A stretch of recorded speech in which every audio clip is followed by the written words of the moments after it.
सजाया है हवम में, जब का दिन रही ये धरती गगन,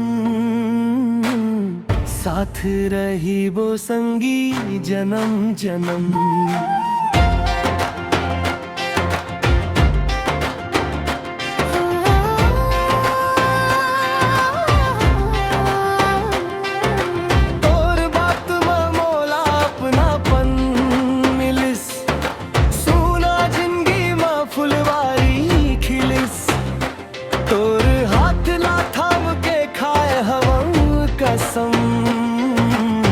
साथ रही वो संगी जन्म जन्म, साथ रही वो जन्म जन्म।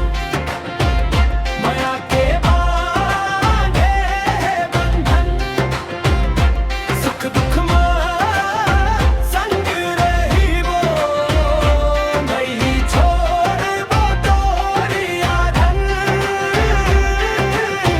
साथ रही वो जन्म जन्म, साथ रही वो जन्म जन्म, साथ रही वो जन्म जन्म।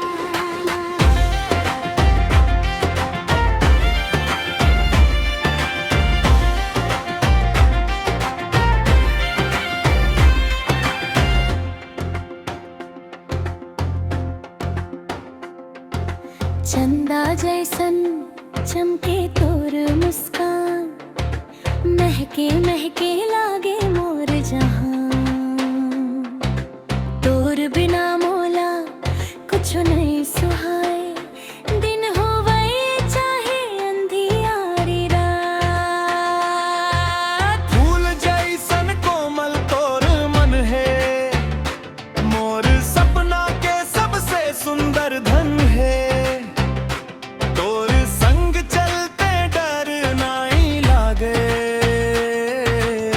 माया के डगरिया फूल बन जावे, साथ रही वो जन्म जन्म।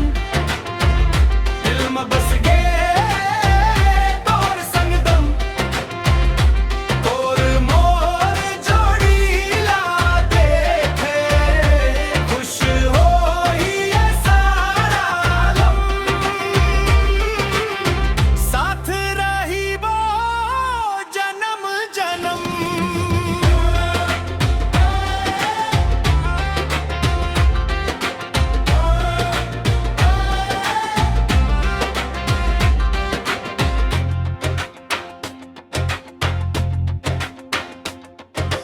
मोर मांग के सिंदूर बन के रही बे,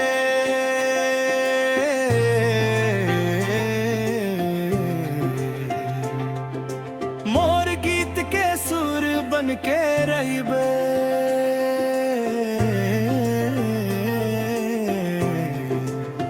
हर जन्म मांगहूँ तोला, भगवान ले बस यही अरदास। तोर नाव लिखे हवाओं दिल के पाना, नहीं भूला वो संगी ये जमाना। जन्म जन्म के साथ निभा